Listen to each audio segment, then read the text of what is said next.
If you're a small business owner, you'll know just what it's like to be the chief everything officer. HR, payroll, employee benefits. Well, Gusto can do all of that for you. Gusto is online payroll and benefits software built for small businesses. It's all in one, remote friendly, and incredibly easy to use. It's quick and simple to switch to Gusto. Just transfer your existing data to get up and running fast. Try Gusto today at gusto.com/lockedonsoccer and get 3 months free when you run your first payroll. That's gusto.com/lockedonsoccer. The world's biggest soccer tournament has arrived, and you can trade the entire tournament on Kalshi. On Kalshi, you can trade every match from the opening stage all the way to the final. On Kalshi, you're trading against peers in a live market, meaning there's no house. And as the probability changes, you can buy in and out of your position. For a limited time, download the Kalshi app and use code CUP26 to get $10 when you trade 10. KALSHI Kalshi. Trade the beautiful game. 18 plus only. Restrictions and eligibility requirements apply. Event contract trading involves risk and may not be suitable for all investors. Prices, values, and available markets may differ from those mentioned. For more information, see kalshi.com/regulatory.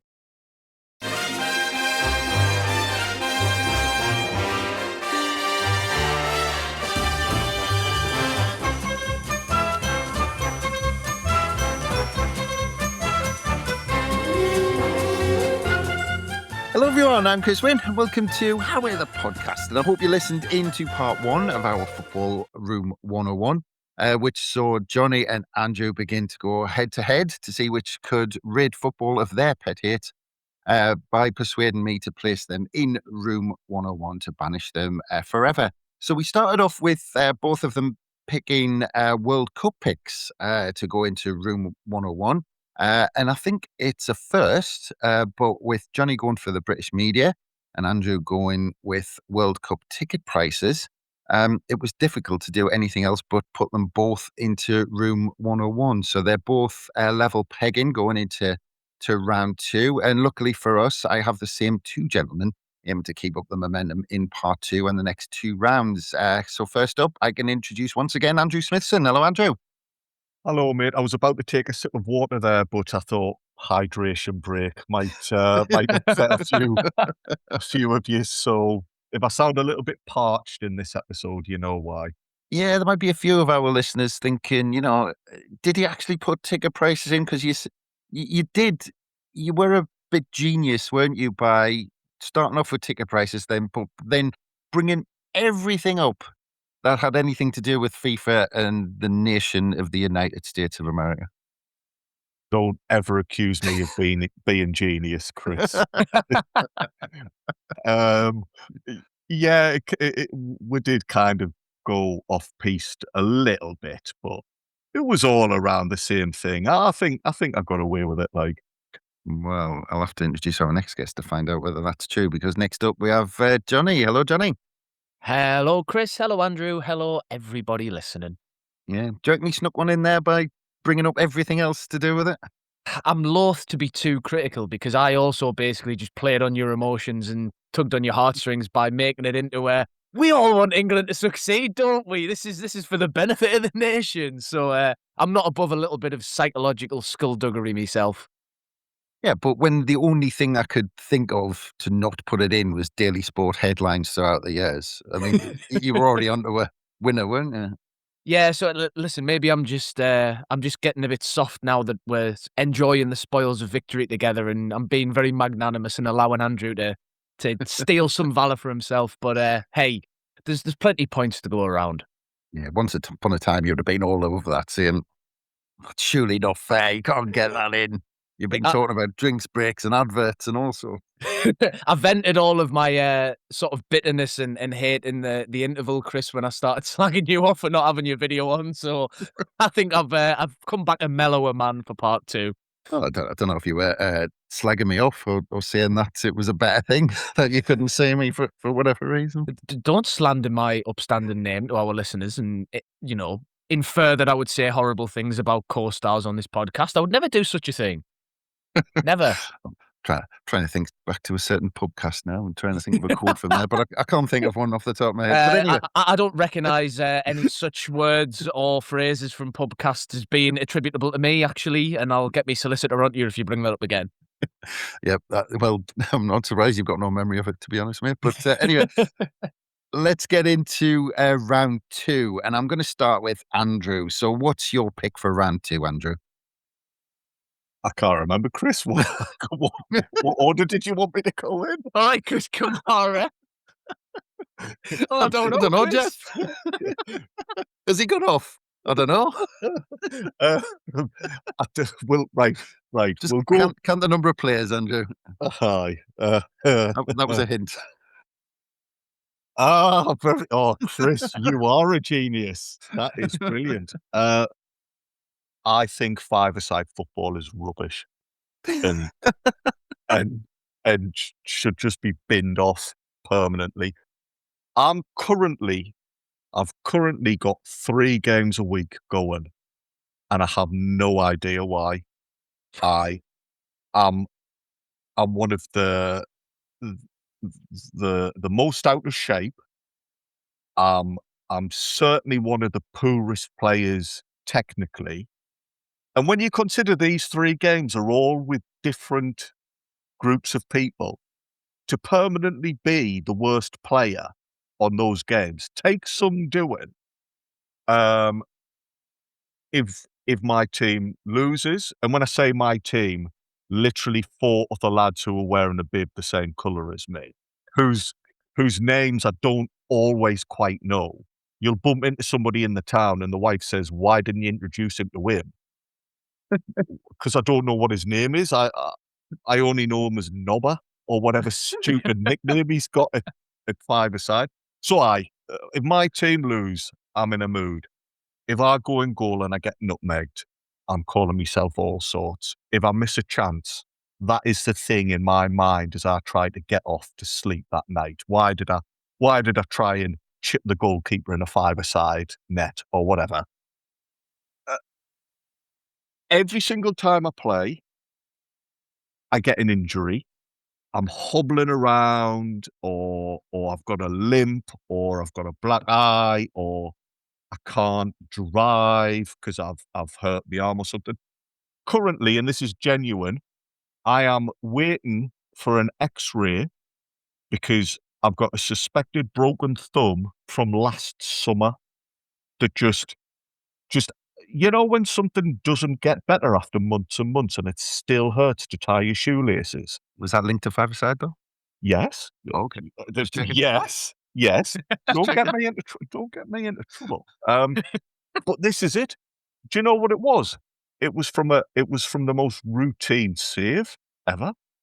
Just somebody hit like this weak as anything daisy cutter, and I've got my hands behind it, and I've gone, hey, that doesn't half knack for something. And then the next day, my hand is like this horrible black, blue, and purple combination. Ever since then, we're talking last summer, ever since then, it's still hurt. I've got 2 other suspected broken fingers on the other hand. One from a save, one wasn't from a save, one was from when I lost my balance, put my hand out to try and steady myself and caught it on the board. So, I'm like some mothers do have them. Even if I do somehow manage to be on a team that wins, and bless them, they're like playing with 4 men when I'm on their side, I'll have something to moan about. The showers are too hot or the showers are too cold. You know those little black rubber beads? Oh, I hate them. Yeah. I get a shower at the venue, and yet somehow when I get home and I scratch my hair or, take my trainers off, there's just a sea of them all over the house. They get in the washing machine. Uh, I'm permanently thinking, oh man, we've got mice. We've got mice in the house. No, it's just this trail of black beads that follow me around. I hate it. I absolutely hate it. And do you know what the only thing that is worse than playing 5-a-side? Not playing 5-a-side. Because if I'm all getting ready and I've got my gear on and I've eaten something half healthy beforehand, and then you're getting a message, oh, somebody's cried off, game off, or you're scrabbling around trying to get like ringers in at short notice so you can make the numbers up. because that is awful when you've got uneven sides. I, I just, I, I don't know why I do it. And I tell you what, lads, I have had a revelation, because last week, one of the games I played in was 9-a-side on a proper big size pitch. That was amazing. I would go minutes without seeing the ball. Nobody was like expecting me to like run up and down the pitch. I was in defence. All I had to do was maybe the keeper would roll the ball out to us and I'd just knock it out wide to a fullback. And if at any point the opposition came to attack us, I just needed to scream at the midfielders to get back. That was perfect. That's all I did. That's all I did all game. I walked off, felt fresh as a daisy, no bumps or bruises. 9-a-side is the way ahead. 5-a-side is the devil's work, and I want nothing to do with it ever again. Well, it sounded like when you were playing 9-a-side, you were just, channeling your inner Gareth Hall, just getting the ball and planting an aimless ball down the line that nobody else is going to chase. You told me you were behind and you hadn't caught up with all of the recent podcasts. I thought I was in a safe space today, and I wasn't going to get any grief for that. Whenever he got the ball, you knew, here's another aimless ball down the line, going out. Right. Opposition. I tell you what, if you were in the modern day, when Gareth Hall got the ball, you would quickly get in the bookies and go, right, how many goal kicks are the opposition going to get today? Right. So I got criticised in the last episode for bringing in all sorts of like side stories to do with the World Cup that had nothing to do with ticket prices.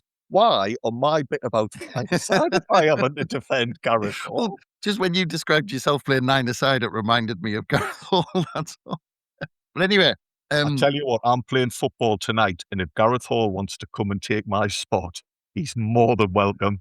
Well, I was just about to say to Nobber or to Betty or whoever Andrew plays 5-a-side with, if any of you listen to this, he really doesn't like it. So boot him out of your groups and stop contacting him because he really doesn't want you to get. But what I was going to ask you, Andrew, because we are similar vintage. Is it maybe because I'm similar? I'm getting there with you, but is it not just a case of us getting old? 100%. Chris, you know when you said at the start of the last pod, you said, "Oh, have you learned how to like pull on my heartstrings?" This is the one.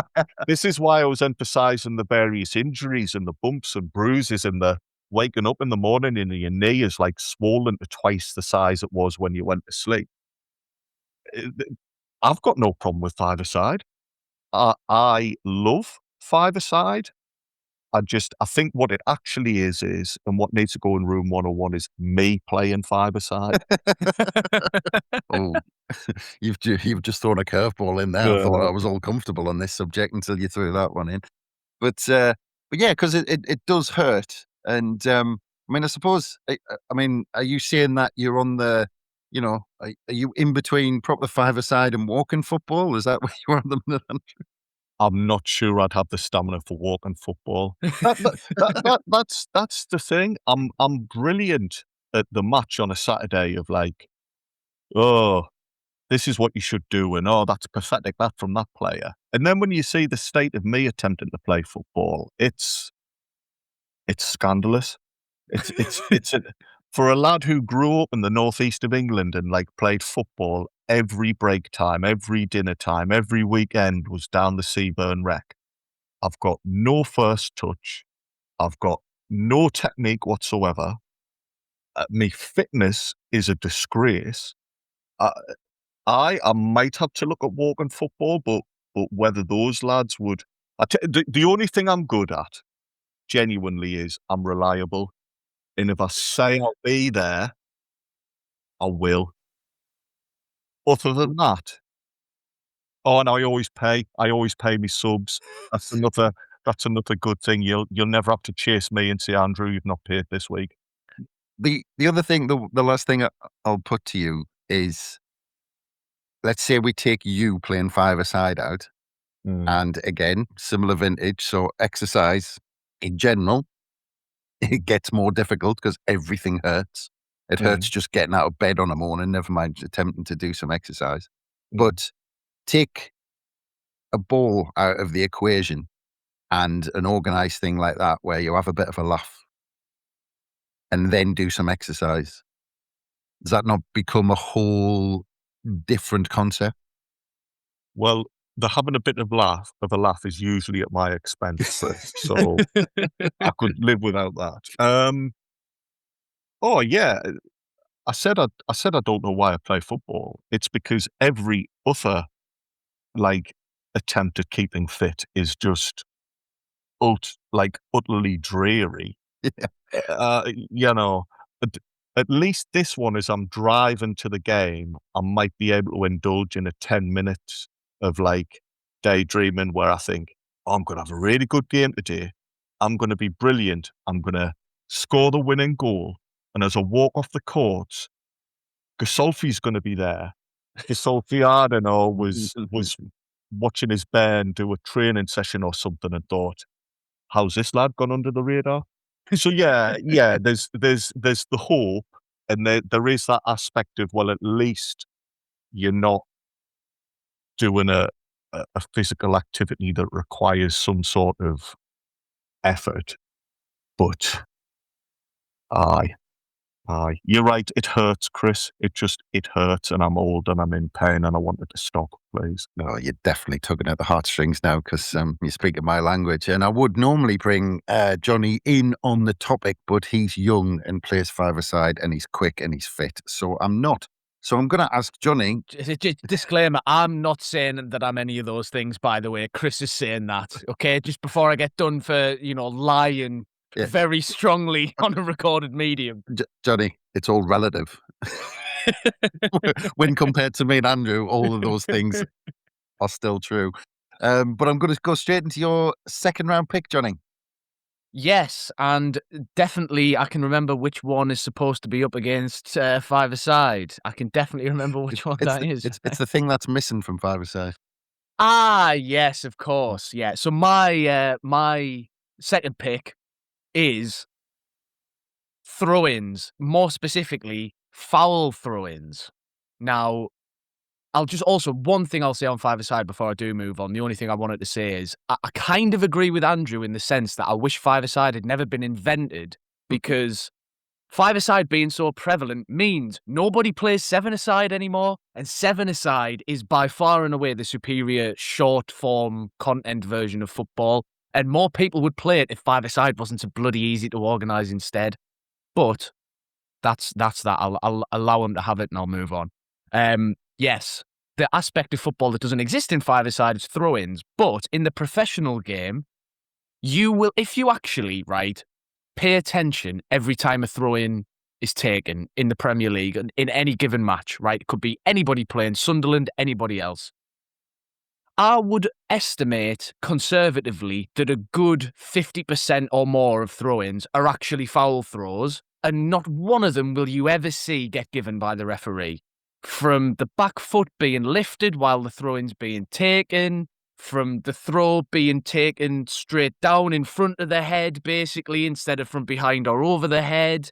Not to mention, obviously, all of the ridiculous, rampant, stealing of 10, 15 yards down the touchline while you're taking the throw in, and time wasting nonsense that goes on as well. But yeah, you just watch, right?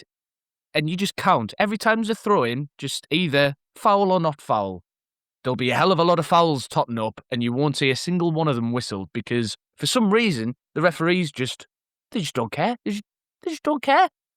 In the bloody Russell Foster Youth League 3rd Division when I was 16, I was getting called for foul throws with a standard of football that would make Andrew's five-a-side blush, I think. Some truly dreadful football getting played in that particular competition, most especially by me above anybody else. We were getting called on them, but lads who were getting paid £100,000 a week to know how to play football, foul throw to your heart's content, lads. Yeah, don't worry about it. We'll just turn a blind eye. Come on, man. I'm aware that in the grand scheme of problems in football, this might not crack FIFA's top 10 list to take action on for next season. But they should, because it's a quick win. It's easy. Just give the bloody foul throws when you see them. Is it not frustrating just generally with throws? Because even sometimes I have to admit, with Sunderland players, I might have a little eye roll, but with opposition players, I'm going absolutely nuts when they steal 10 yards or surely that should be a foul throw as well. Well, exactly, Chris, but they can't even enforce the bloody foul throw rules they've already got, never mind trying to add more on top. But if you want to add that to the crusade, I'm right there with you. I'll be on the front lines fighting. I mean, I don't know where we'll be going to fight this fight, like maybe the front steps of the FA's office, maybe. What do you think of the new rule in this World Cup? Because it looked like Andrew Robertson had slightly got around the rules, hadn't he, against Haiti in the first game, where he didn't. The count apparently starts when the player picks the ball up. So just don't pick the ball. Yeah, well, that's what he did. He got all the Scottish players into position. He told them where to be, and then picked the ball up. So it makes the whole thing a farce. The fact that they're trying to speed it up. Yeah, look, that is something that unfortunately is going to be an ever present, isn't it, in football when trying to close these loopholes and, sort out certain gaps in the rules where you can get away with stuff is the players are always trying to stay one step ahead. So you introduce one rule to combat one problem and they go, that says after you pick the ball up. So let's exploit that part. And now they'll have to come out with another rule, which is the countdown starts, when the referee deems you ready or whatever. So I do have some limited, and I'll stress limited sympathy with the lawmakers on that front because footballers are bastards. They're constantly out to get the referees, but they don't help themselves, do they? Is I think where my biggest frustration comes from because there's totally legitimate complaints with the way the players behave, but there are so many things as well where this is another one of those where I think it's like it's a sign of the decline of the importance of a referee in a game of football, which, totally wider point. That's not what I'm trying to chuck in room 101, but referees are less and less empowered to actually enforce the rules. And part of what we see with that is the little things like this, that if the players were given reason to respect the referee because the referees were actually going to punish them for stuff, then the referee could, enforce this a bit more regularly, but they're not really given that power to be able to, players are taking the piss, time wasting with throw-ins. If the referee could just be like, look, hurry up or I'm going to book you, then you'd sharp see a reduction, right? Similar with foul throws. If referees actually gave them, you'd sharp see players stop because it's not worth lifting your foot off the ground as you take the throw if that means you're going to give possession away. But at the minute, they're just letting it get away with it, so why wouldn't you? But on the other hand, so just very quickly, what is your biggest pet hate? Because there's obviously players who push it where they put their foot, whether it's on the line, over the line. There's always that thing where a player throws it directly downwards and everyone shouts for a foul throw at that point. So what's your biggest pet hate there? And how serious do you want it where a referee pulls it back? I think the one that annoys me the most is the back foot being off the floor. That, when a player's like walking forwards as they take the throw, and you can just see the back foot just clearly comes up off the turf. And it's like, it's pretty black and white in the rules. Both feet on the line or behind the line on the ground. Like, that is unequivocally just the rule. Players break the rule, referees do nothing. So I don't care who we put the blame on, whether we put the blame more on the players for taking the mick or whether we put the blame more on the refs for not calling it enough. At the end of the day, it's a basic, simple rule of the game. It should be followed. You wouldn't start allowing goalkeepers to line up goal kicks 2 yards in front of the 6-yard line. You wouldn't start allowing penalties to be taken from 11 yards instead of 12.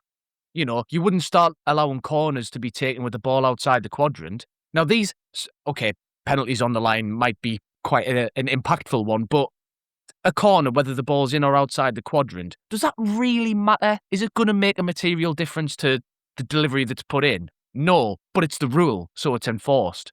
It should be no different with throw-ins. Does it make a massive difference if somebody's back foot's off the floor when they're chucking a ball in? Not really, but it's the rule. So either we have the rule and we enforce the rule, or if we're not enforcing it, why do we have it? So, how much of this is s- Johnny's OCD there? Because do we want the game to be stopped every 2 seconds when the ball goes out of play and have someone try 3 attempts at trying to throw the ball back into the pitch? If they're not capable of keeping 2 feet on the floor and throwing a ball over their head, they shouldn't be playing professional football. You know what I mean? If you're a professional sports person and you're not capable of doing that motion, I'm sorry, but why are you getting paid 100 grand a week? I can do it. I can take a throw in, and I'm absolutely rubbish at football. If you put me in Sunderland's defence, we'd sharp get double relegated again. I can promise you that for free. But I can take throw-ins, and if I can do it, Nordy Mukele can do it. Diogo Dallo can do it. Aaron Luke O'Nien Wan-Bissaka can do it. Luke O'Nien, I mean, actually, with He the can amount do of everything. with the amount of shoulder dislocations he's had, I'd quite like O'Nien never to take the throw in again. Actually, for as long as he still plays. But by the by, yeah, he can do it. I've got no sympathy for them, Chris. They're elite sports people at the top of the profession, and if they can't follow the basic rules of their own sport, what? Again, I said this a lot in the last part, but what are we doing here? I love how angry he's getting over foul throws. Andrew, Don't start psychoanalyzing us, Chris, because if we go into the root causes of these Route 101 suggestions, some uncomfortable truths will end up popping up about our own I know brains. we need to get some professionals to analyse your handwriting, I think. But Andrew, just to get your 2 pence worth, does it get you hot under the collar when it comes to foul throws? It does actually. It proper winds me up because it's God, who have we got on there? because it is. It's just like a simple. The rule is do this, not do it slightly differently with one leg in the air or whatever. I love when a linesman tells somebody, "Hey, get back, you've nicked 10 yards," and he goes, "Oh yeah, no bother, thumbs up," and then just goes and takes the 10 yards again, and the liner I thumbs think it that up. should be a foul throw. I genuinely, I think they should give it to if they run and take it from a place where they're not told to. I think it should be like, right, throwing goes the other way. Yeah, I agree with that genuinely, Chris. It proper winds us up.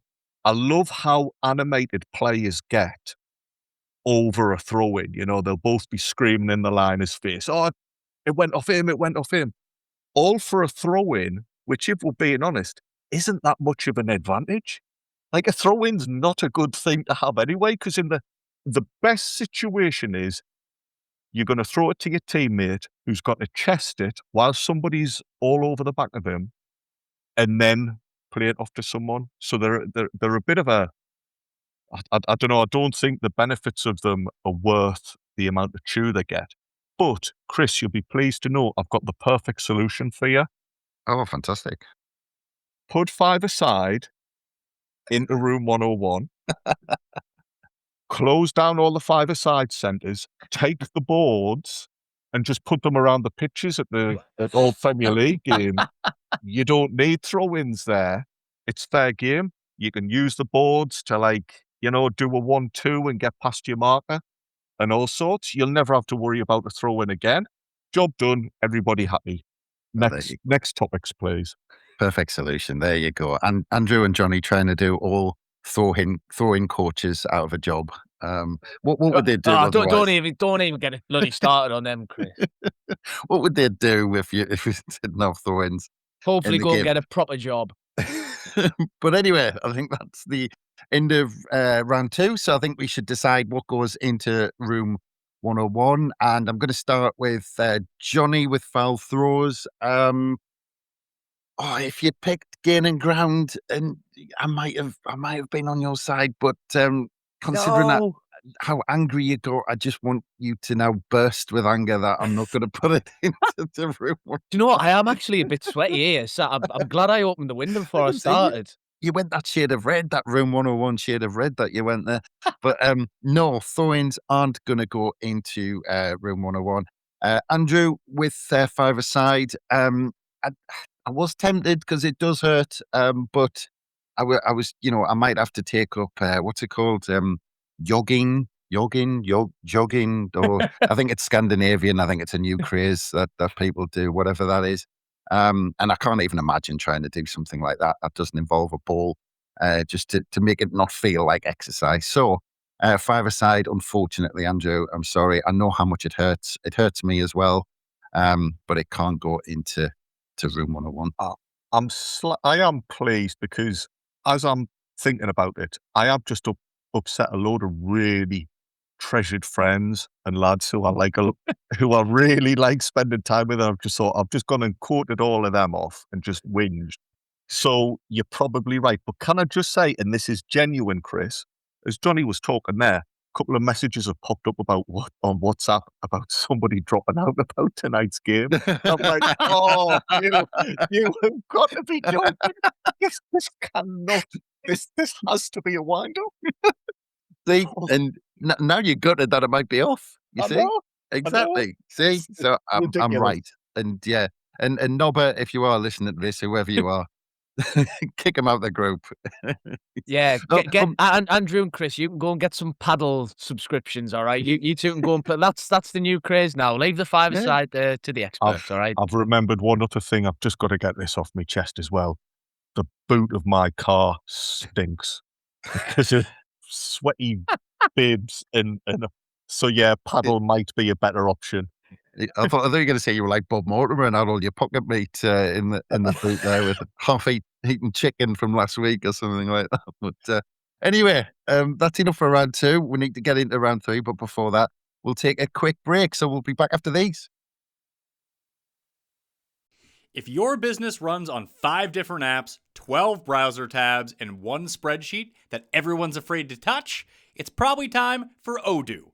Odoo is an all-in-one business management software that connects every part of your business into one powerful, easy-to-use platform. So instead of wasting time switching between disconnected systems, your entire business works together in real time. Your team moves faster, your data stays accurate, and you can actually focus on growing your business. Let one unified system run your entire business. From the first opportunity to the final payment, everything works together in one place.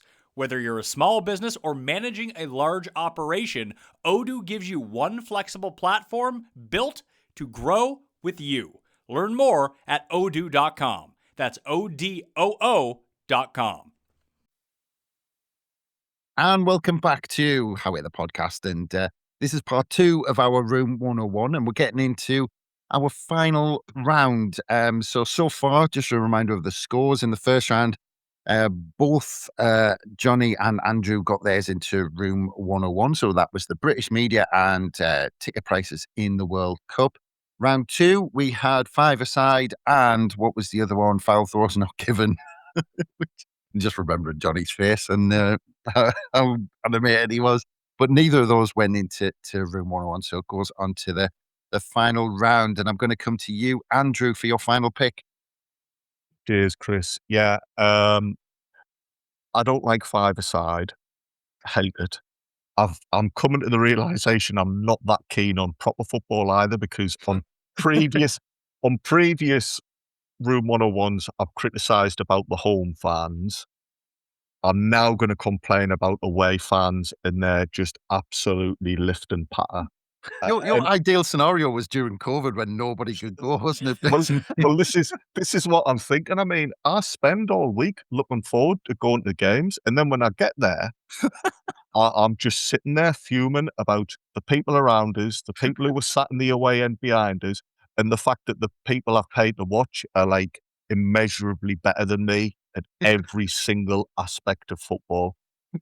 So I think I probably do have some takeaways here that I need to give some serious consideration to. But right, away fans, you want to go home, do you? Sunderland's a shithole. Sunderland's a shithole, is it? What, that place that you've spent hours travelling up to, right? Listen, fine, get yourselves away, because you're not making my afternoon any more enjoyable. If you want to go home, go. You're not obliged to be here. Is this a library? That gets chanted. No, a library is like a very different place. It's calm, it's quiet, and you've got books, DVDs. You can rent them out with a membership. They might have a couple of rooms there running like You a really still do that? well, all right. But you Going know, back a few years now, Andrew. they might have a room where you can learn how to knit, or you can research your family tree, or it's very different to a stadium that's open air. The stadium's open air. I've never been to a library that's in open air. You're watching an association football match. You're not in a library, lads. You're not. And is there a fire drill? Again, no, because if there is, it'll be properly communicated over the tannoy, and you'll be given instructions. You'll be given guidance about how to get out safely and calmly, and there'll be protocols in place. They wouldn't just do a fire drill in the middle of a professional sporting event, so you don't need to sing about it. I know it's pedantic, and I know I'm taking these things a bit literally, but so unoriginal, it's so lame. You're just a small town in such and such. No, we're not. We're not. We're a city. We've been a city since 1992. We've got our own council. I know I work for the council as it happens. So no, we're not. My payslip says Sunderland City Council. My bin says Sunderland City Council on it. It doesn't say Sunderland, suburb of Newcastle or whatever. Just get some, and I know this is ironic coming from me, get some decent crack. Or here's a good one. Back your own team. There's 11 lads out on the pitch who need you to support them and get behind them, because they're not loving your songs. They think you're pathetic as well. Just get, honestly, the coach trip up to Sunderland is quite long, because we are a little bit out of it on a limb. Just have a bit crack beforehand. Try a few new songs. Just run a few things past your mates on the bus, and by the time you get to the game, you might actually have something original you could sing. Everybody would like that. There's Andrew doing his best impression of Michael Douglas in Falling Down there. He's just... I'm not following that. I can't go after that. That's not fair. You can't make me follow that. Again, another brilliant advert for this to become a video pod, because he didn't break character once there. The deadpan expression the whole way through, while me and you totally lost our minds laughing at that, Chris. Hey, and the Oscar goes to... Well, he's still not laughing. He's perfectly serious. Because, no, this is not a joke. I have been sitting on this for years. Well, is all of that pent-up aggression about this not a sign that they work? Because aren't they meant to wind people up?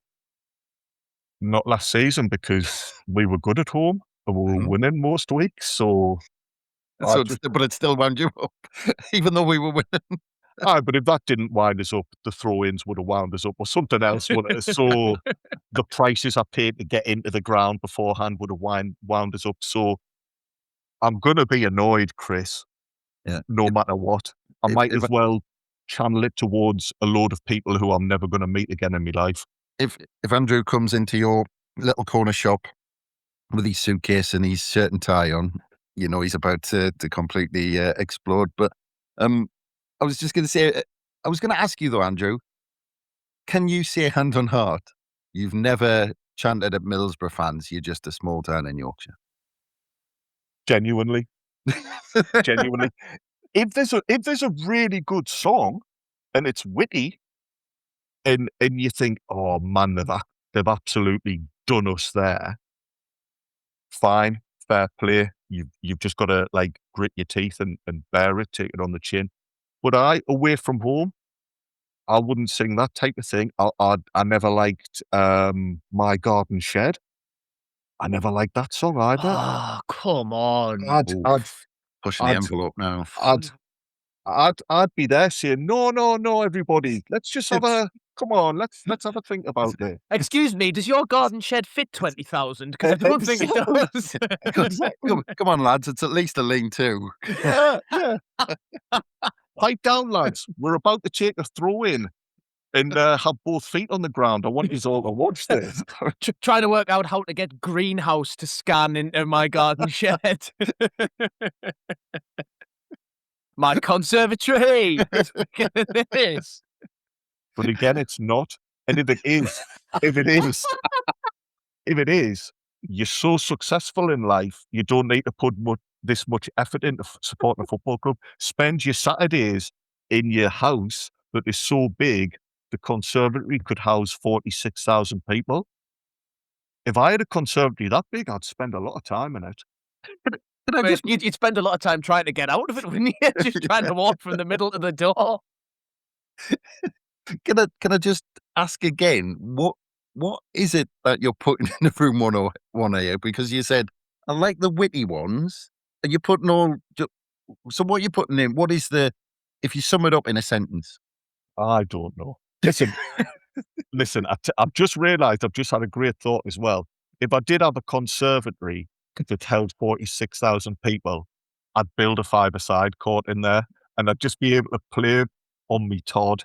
And you wouldn't even need the sideboard, and so you'd be able to take throw-ins as well, legally. Exactly.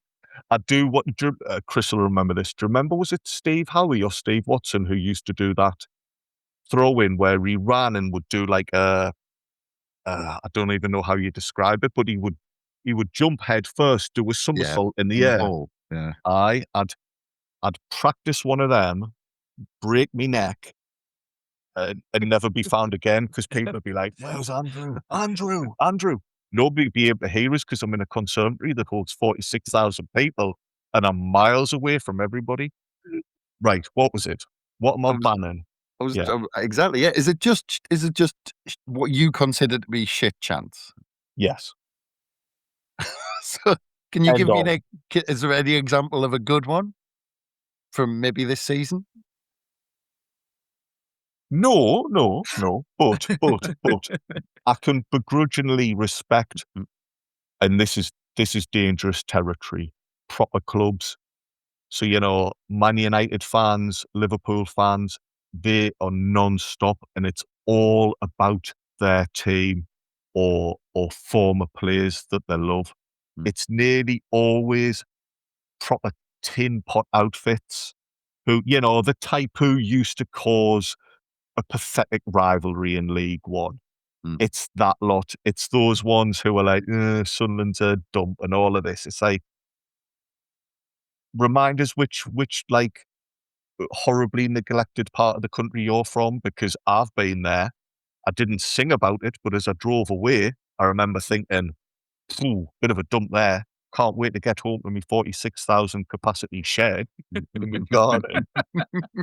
So yeah, I can't think of any examples, but just back your team. If you must have a dig at Sunderland, come up with something nuanced.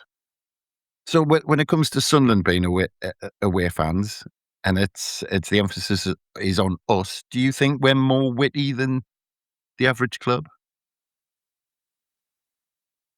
Depends on the quality of the pubs near the away ground. I think most of the time our away support is amazing, and it's nearly always like positive Sunderland stuff. There might be a bit of mag baiting in there, which I think we can all agree is funny, but yeah, it is. It's clubs coming to us, doing me head in. And as well, Spurs were bad for this, having a pop at the referee. Lads, what are you on about? Sorry, lads and lasses, what are you on about? Have you not clicked yet that referees in the Premier League are shocking for everybody? It's not a Spurs thing. You're not fit to referee. When did we play Spurs? Was that April? You're a bit late on that one. They've not been fit to referee all season. And to be fair, that referee, after about 20 minutes, tried to give Spurs the most ridiculous penalty. Yeah. But anyway, to bring Jonny into it, very quickly, shit chance. I mean, is there a particular one you roll your eyes at? I was going to go the other way, actually, and say there's a really shit chant that I actually really like, which we might hear get a few outings in the Premier League next season. From the playoff winners, Hull City, mauled by the Tigers. It's objectively awful, but imagine being a Hull fan in the away end and you've like just jammied a 1-0 win away from home and you start cracking out, you're getting mauled by the Tigers with the gestures and everything. You would just feel class, wouldn't you? You would. I'd be a little bit embarrassed if I'm completely honest. Yeah, but that's just a Empty. that's just a base level of embarrassment for being a Hull fan, surely. Like that's nothing to do with the chant, is it? Well, I don't know. There's the fact that Sunderland opened their new stadium way back when. Yeah, well, You remember that, Andrew? I was there. You were there. I was there, and were you singing about your garden shed? Yeah. no, but the Fine Young Cannibals were on beforehand. They were genuinely very good. Alas, this is not a memories pod. I'll save that for next season. Right. Well, we need to get on to Johnny's last pick. Yeah, so my last pick, I've gone tugging heartstrings with the World Cup one. I've gone pedantry with the throw-ins one. This one, I'm going for pure aesthetics, which is goals that have a thick metal bar running along the bottom of the net. You know the type, usually the ones that you'd get on artificial pitches, you know, that you'd wheel into place. Them type of goals with the proper thick bars at the bottom, because there is nothing less satisfying in the world than watching a goal go in, bounce off the ball, bounce off the metal bar and ping straight back out the goal. You know, one of the biggest joys, just, you know, again, aesthetically in football, one of the, you know, just those visceral feelings that you love is seeing the ball nestle in the back of the net. We all love it. You know, every sport's kind of got their little moment like that, that's what you're searching for. In golf, it might be the ball dropping into the bottom of the cup. In cricket, you know, the bat on ball or the ball on the stumps, you know, whatever it might be. Every sport's got that, just that little moment that you're chasing. And in football, it's the ball in the net. That's what we all want. So to get robbed of that moment, you know, especially if someone's just pinged a proper nice daisy cutter from 25 yards and it's arrowing into the bottom corner and it just smashes, you just hear that dull thunk as it just hits the metal and pings away and you're, come on, I wanted to see it in the net. So yeah, if I could wave a magic wand and just get rid of one totally inconsequential thing from football for the rest of the time, it would be these goals. Talking about, I kept this one to last purposely because talking about tugging at the heartstrings, when you're talking about different goals and different goal styles and all this sort of stuff, I mean, you could go down through the years. One thing I didn't realise, the famous ones at Hampden, when I was reading about it, they had the famous square goalposts. And I didn't realise that FIFA banned them in 1987.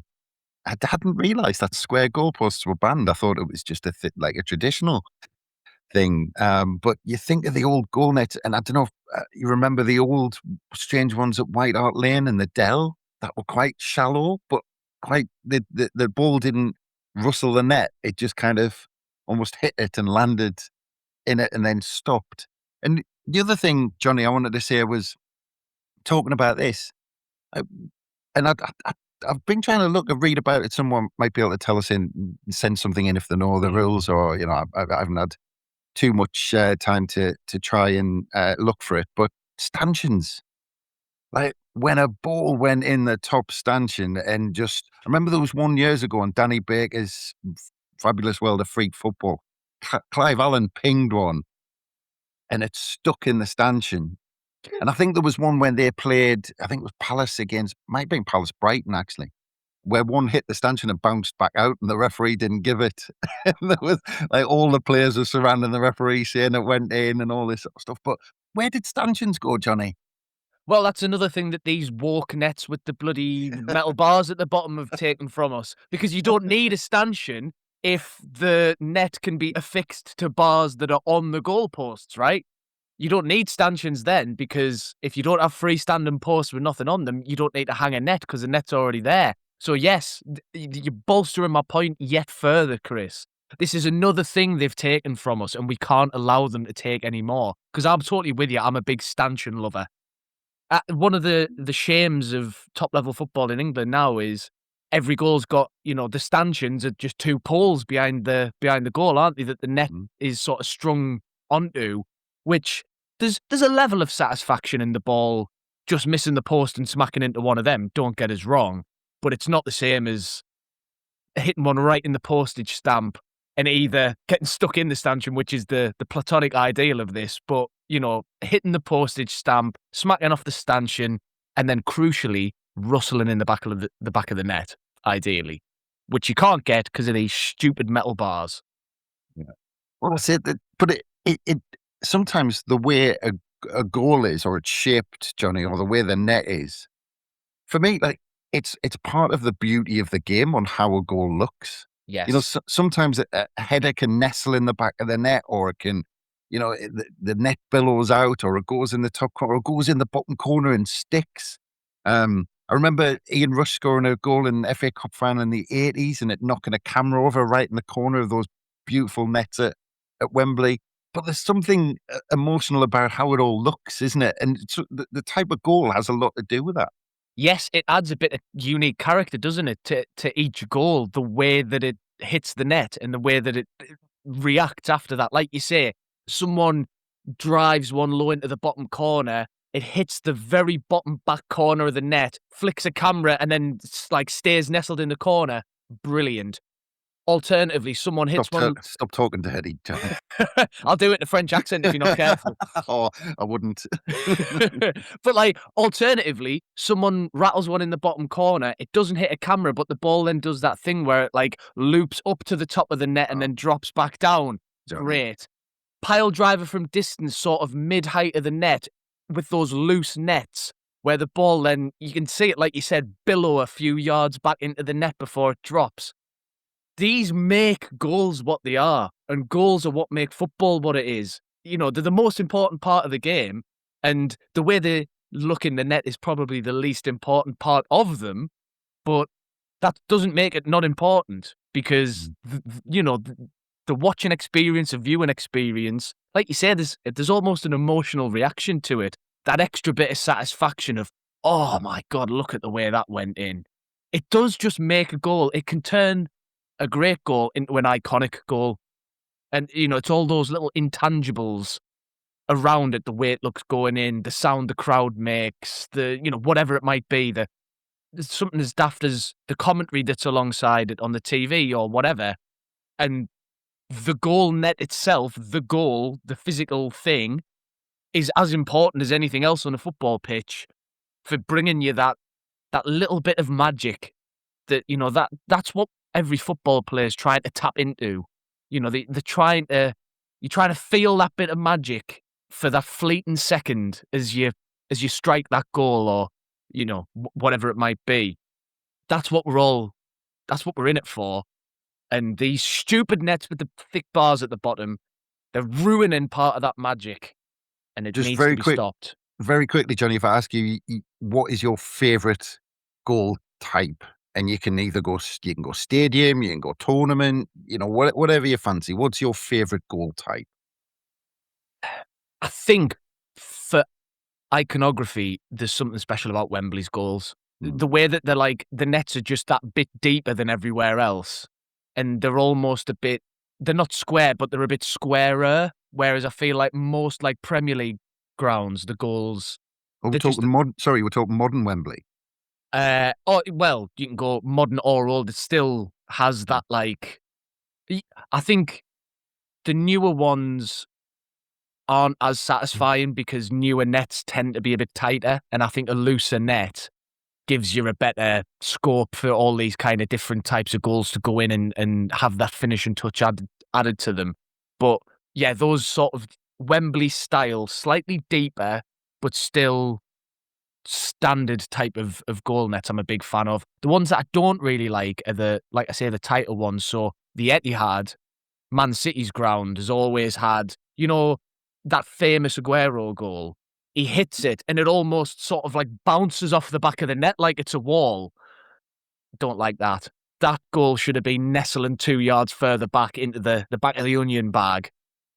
And if it had been Wembley, it probably would have done. Yeah, well, we need to bring Andrew in on this point because, going back, I remember buying all the different types of goals on Massabuto sets and all that sort of stuff. And the other thing that's just popped in my head there was the hexagonal nets in Italia 90 as well. And the way the ball span in the bottom of those, because the net was kind of rolled up at the bottom. But I don't know what your top memories of different stanchions and different goalposts and nets are. Well, stanchion is a word I have only ever used in this context. Don't know what a stanchion is. They made up a brand new word just for this. There's a lot of them in football, isn't there? Yeah. Has anyone ever used the word aplomb in any other context other than football? I don't think so. I do like a net where a player, like a goalkeeper who's just been lobbed or something, ends up getting tangled. So they're furious, but they're also like having to like bounce on one leg. Yeah, but what pops in my head is Peter Shilton after that free kick against West Germany in 1990, where it loops up and he's ended up just lying in the back of the net. Grim. I know where Johnny's coming from in that it doesn't feel right when the ball hits like the back of the frame. You say the ball's got net rash. You don't say the ball's got polycarbonate metal post rash. I know exactly what he means is with regards to feeling cheated. But I tell you, if you really want to feel cheated, you want to play five-a-side. Beautiful shot, but because there's holes in the nets, despite the fact it costs 65 quid an hour to rent the court, the ball just goes through and then you have a massive row with Nobber about whether it went in or whether it didn't go in. So I think we need more frames, we need super durable nets, and that can like get rid of the scourge of like ghost goals and what have you. Did you have a particular favourite, Andrew, going back over the years? Oh, I can't remember what I said, Chris. I can't remember anything I've said in this pod. I've just spoke rubbish.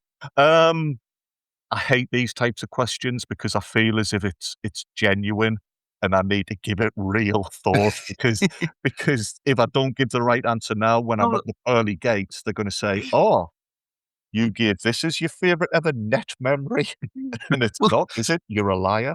Well, if I say different types of goals, which ones pop into your head where you go, "Oh yeah, I remember that style. I remember that. I remember."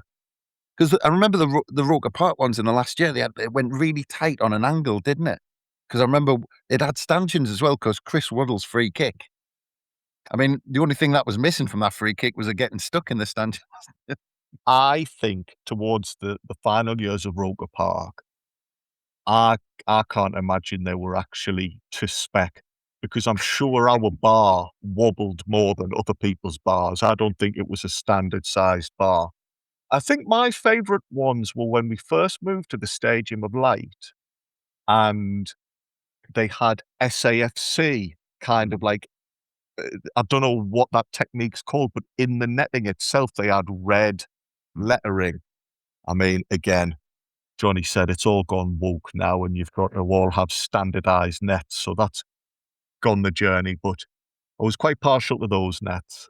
Just on the subject of good nets at Sunderland, to underscore and emphasise this point, that photo of Kieran Richardson's free kick where the ball is a good 2 yards past the back of the net because that's prime Sunderland net design and an iconic goal made even more iconic because of the loose netting. So 2 ticks in the box there. Yeah. You will never hear 3 fellas get more excited over nets ever on any given podcast, TV show, or anything. But we have to bring this to a close, and for round 3, our final round. I'm going to start with Jonny, because I think you can probably already tell those have to go into room 101. They absolutely have to. And actually, incidentally, it nearly and I did think this earlier, and I was thinking about whether to bring it up. I almost got into a fight with a referee. Oh, that doesn't sound like you, Chris. You love refs. But it was actually my son's game, and he scored, and it bounced off it actually hit the bar at the bottom and bounced out. But it was in the back corner. Referee said it hit the post and said play on. All the players had stopped. The parents on both sides were telling him it was a goal, and he refused to believe anybody, whether it was the lads on the pitch, the parents on both sides. They were telling them to stop. The opposition's parents were saying stop the game. It was a goal. He went no, play on. So yeah, I'll not tell the story about what happened after, because yeah. Anyway, not my proudest moment. But A couple of words were exchanged when we all moved on in a friendly way. Yes, we twiddled our mustaches and said that everything, did it in a gentlemanly manner and moved on. But yes, so they absolutely 100% have to go into room 101. Yes, and now I'm going to spend the next 2 days looking up my favourite goalposts and things like that. So it absolutely has to go in. Andrew, shit chance. I don't think there's any more emotional pull, maybe other than a floodlight failure, than a shit away chant where thousands of people just go, ugh. So I'm going to put them into room 101, because the groan that comes from tens of thousands of people when they hear a shit chant has to be worth something, and is a collective groan at the response to away fans doing those shit chants. So both of those do go into room 101. I couldn't really defend either of them in any way, shape, or form, if I'm completely honest. Although, the garden shed one does tickle me every now and again, depending on who we're playing. If we're playing one of the big sides and we sing it, there's a good irony to that. You've got to have a little chuckle, haven't you? I'm genuinely shocked. I thought I was going to get a well-deserved beating off Jonny there. I'm genuinely shocked, and I'm not going to comment on that, just on the off chance you revoke your decision. Well, you got to think about it this way, Andrew. I had to dig so deep that I managed to pick one that accidentally happened to Chris's son in a game of football he was playing, to actually squeeze the second one in. So, Jonny, let's both cut and run. It wasn't an accident. You saw the report in the paper.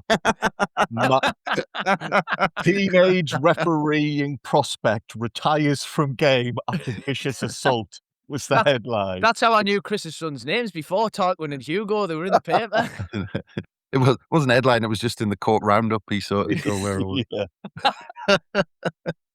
It was the referee's obituary. That's what I was reading. Yeah, he was being fast tracked to the Premier League, and I stopped him in his tracks, unfortunately. But anyway, yes. So that does mean that's the end of our room 101, and both of the gents got 2 out of their 3 in. So well done to you two. But yes, we're all going to need a quick nap, I think, after all of that excitement and used to getting so pent up about your pet hates in football. But anyway, thanks very much, Andrew, and thanks again, Jonny, for your time and your sheer raw passion behind these nonsense things that we've discussed on this episode of Room 101. So thank you very much, and thanks again, everyone, for listening. Let us know if you agree or disagree, or please send in or do pictures on socials or anything like that of your favourite goals in the past, your favourite goalposts, your favourite nets. Genuinely, I want to see them. So if you see this and you follow us on the socials or whatever it is, or respond to the post on the Roker Report website or whatever it is, send us your favourite goalposts, because I want to see more of them, because we were getting a little bit lost. I think we all kind of fell in love again with our favourite goalposts on that. But anyway, thanks again, everyone, for listening. Get in touch with us if you agree and you think the decisions were right or wrong. We are hoping to do another edition or two of Room 101 during the summer, but we'll see how busy Sunderland get, and then we'll see how busy we get, and whether we have time when we sign our 15 players before the start of the season. But stay tuned in for our daily releases on How We're the Podcast, and keep a lookout for everything on the Roker Report website. But from us, it's bye for now.